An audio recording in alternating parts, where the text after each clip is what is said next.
Gusto ko lang isulat kung ano talaga ang itsura ng buhay kapag student ka pa pero ang isip mo araw-araw umiikot sa tuition, pamasahe, gamot, utang, sa tindahan, at kung hanggang saan pa kaya ng katawan mo bago ito sumuko. Nakatira kami sa Caloocan, sa lugar na hindi naman sobrang gulo pero hindi rin tahimik. Kapag 3:00 pa lang na madaling araw, may maririnig ka ng gate, tricycle, aso, radyo ng kapitbahay, at yabag ng mga taong mas nauna pang gumalaw kaysa sa araw. Tatlo kaming magkakapatid at ako ang panganay. Yung bunso namin may hika simula bata pa, hindi naman araw-araw umaatake pero kapag sumipa iyon, parang isang gabi lang, ubos agad ang natabi naming pera. Yung kapatid kong pasunod ko nasa senior high at nahihiya na humingi ng pambaon kahit halata naman sa gamit niya na ilang beses na iyong tinahi at pinilit magtagal. Nanay ko tumatanggap ng labada at minsan tumutulong sa kapilya kapag may kailangang asikasuhin. Tatay ko dating namamasada pero humina na yung mata dahil sa diabetes kaya hindi na siya makabiyahe ng malayo o panggabi. Hindi siya yung tatay na mahilig magsalita ng marami. Mas madalas siyang tahimik tapos mararamdaman mo na lang na may lambing pala sa paraan niyang hindi halata tulad ng paglalagay ng dagdag na kanin sa plato ko kahit alam naming lahat na kapos ang ulam.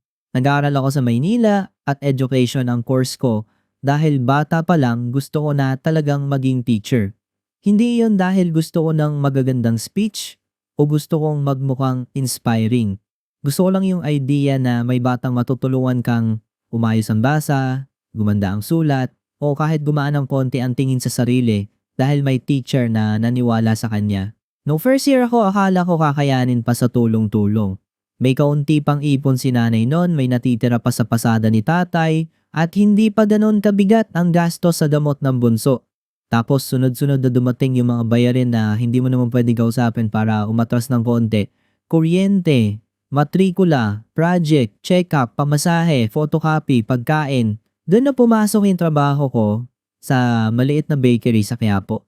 Hindi iyon yung bakery na maaliwalas tingnan at gustong kuhanan ng litrato ng mga tao online.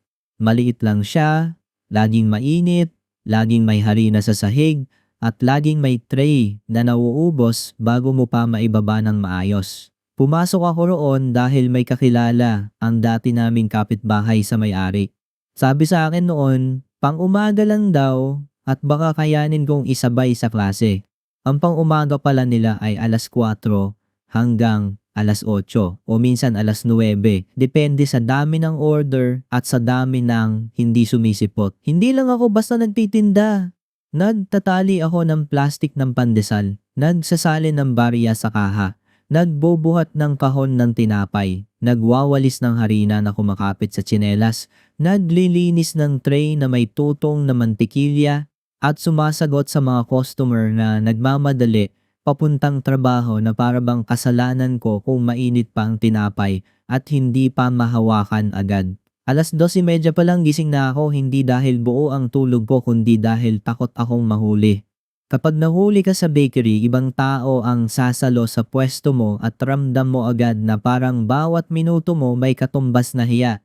Mula bahay sasakay ako ng jeep, minsan dalawa pa, dala ang bag na may extra blouse para hindi ako pumasok sa klase na amoy pugon.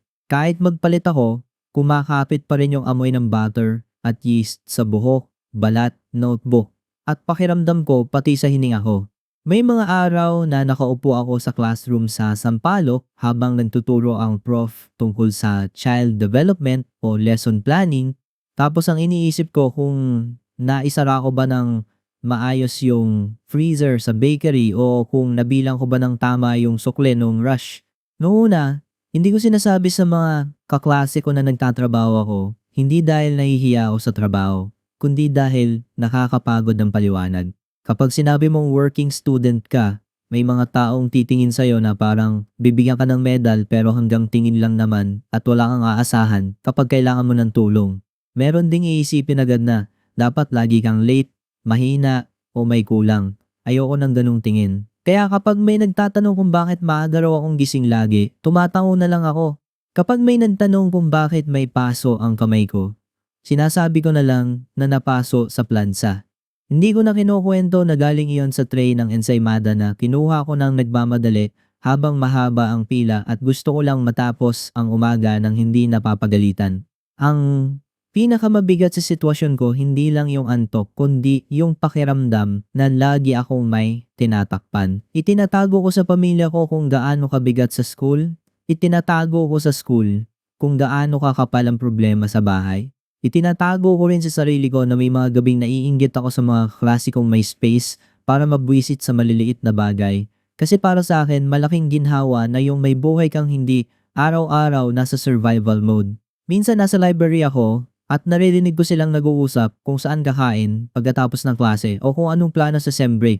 Ang iniisip ko naman kung ilang pandesal ang katumbas ng isang tricycle fare pa uwi kapag umuulan at ayaw ko nang maghintay sa jeep. Linggo lang ang araw na medyo bumabagal ang ikot ng isip ko kahit hindi rin naman buo ang pahinga. Nagsisimba kami sa parish malapit sa amin at sumasama ako minsan kapag kulang ng boses sa choir. May kakaibang tahimik sa simbahan kapag maaga at hindi pa matindi ang init, lalo na kapag may sinag ng araw na dumadaan sa lumang bintana at kita mo yung alikabok sa hangin. Doon ako madalas umuupo pagkatapos ng misa. Hindi ako yung taong mahaba magdasal. Mas madalas parang maikling ulat lang ang dasal ko. Lord, kulang po kami ngayong linggo. Lord, sana hindi sumikip ang dibdib ng kapatid ko mamaya. Lord, sana may pasa ko tong demo. Lord, sana wag mo nang bumigay ang sapatos ko. Minsan naiisip ko na para akong nagsisend ng update sa langit. Pero siguro ganun talaga kapag punong-puno ka na at wala ka ng lakas para paliguin pa ang mga salita. May isang SEM na halos bumigay na ako. Midterms iyon at may dagdag na bayarin para sa practicum. Hindi iyon sobrang laki kung titingnan ng iba. Pero sa amin iyon na yung halagang ilang gabi mo nang iisipin bago ilabas. Kailangan ko ng bagong blouse para sa demo, printed materials para sa lesson plan, at pamasahe papunta sa science school. Kasabay noon, yung bunso namin nagkaubo na nauwi sa hingal. Isang gabi dinala siya ni nanay sa clinic at pag-uwi nila, hawak niya yung reseta na parang mas mabigat pa kaysa sa grocery. Wala siyang sinabi agad. Inilapag niya lang sa mesa at nagpainit ng tubig para sa kape ni tatay. Doon ko naintindihan na yung perang para sana sa school ko ay wala na. Hindi ako nagalit dahil bata pa yung kapatid ko at hindi pwedeng lesson plan ang unahin kaysa paghinga niya. Kaya dumoble ako sa shift. May mga araw na pagkatapos ng klase, bumabalik pa ako sa bakery para tumulong sa inventory o maglinis bago magsara dahil may absent. Doon ako pinakaubos. Iba yung trabaho na may malinaw na oras at may uuwian kang isip na tapos ka na para sa araw na yon. Iba yung trabaho na ang ending mo nakaasa sa kung sino ang hindi dumating, kung ilang order ang sumabay, at kung anong aberya ang biglang lalapag. Minsan nakauwi ako halos alas 11 na ng gabi, tapos gigising ulit ng alas 12:30.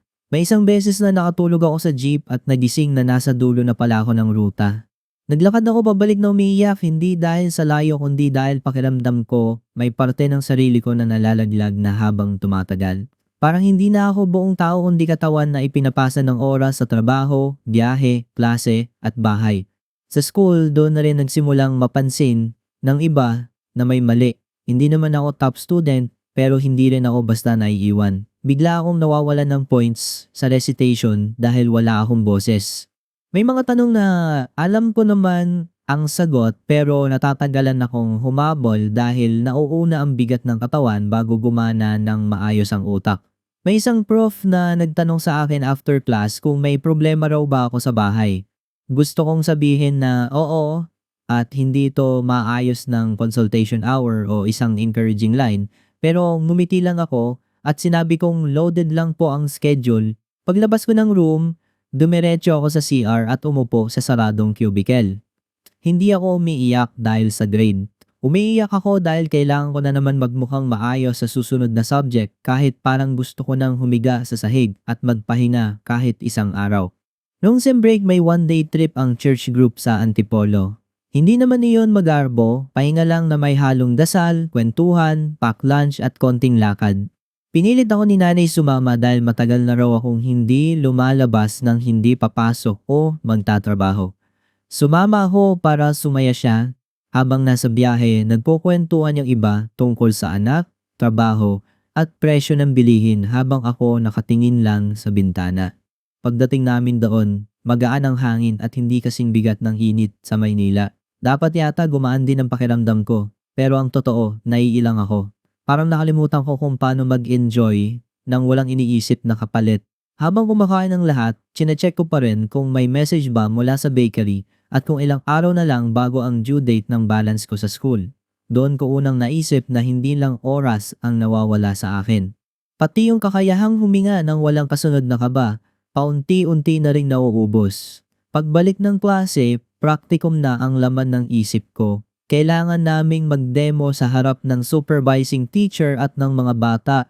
Yung mga klase ko bala sa visual aids at script, habang ako mas maraming oras na inuubos sa kakaisip kung may pamasahe ba ako sa susunod na 3 araw kaysa sa opening spiel ko. Isang gabi umuwi akong galing bakery at nadatnan kong gising pa si tatay sa sala. Mahina ang volume ng TV at hawak niya yung tasa ng kape na matagal na sigurong malamig. Tinanong niya ako kung ilan pa raw ba ang kulang ko sa school. Nainis ako bigla at nasagot ko siya ng hindi maganda. Sabi ko parang wala na kayong ibang tanong sa akin kundi pera. Pagkasabi ko noon, nakita ko mas lalong tumahimik siya. Hindi siya sumagot. Tinapos niya lang yung kape niya at pumasok sa kwarto. Buong gabi akong gising dahil sa guilt pero hindi ko siya nasundan para mag-sorry. Minsan kapag kapos kayo pati lambing na uurong dahil nauuna ang sama ng loob at hiya. Dumating yung araw ng demo teaching na hindi ko talaga makakalimutan. Mainit na kahit maaga pa at nakaayos ako ng maayos sa wakas. Pero sa loob ko parang may nanginginig na makina. Hawak ko yung lesson plan na ilang beses kong binasa sa bakery habang hinihintay maluto ang monay. Pagpasok ko sa classroom, ang una kong hinanap ay yung supervising teacher.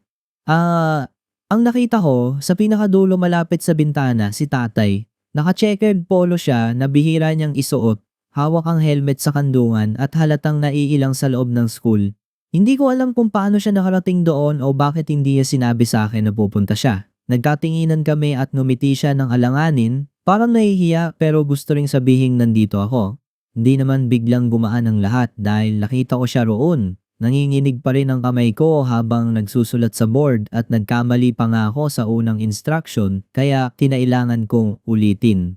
Pero may kakaibang tibay sa pakiramdam na sa likod ng classroom, may taong galing sa bahay mong kapos din, pero nandun pa rin siya kahit mainit, kahit malayo, kahit malamang may inurong siyang sariling pangangailangan para makarating.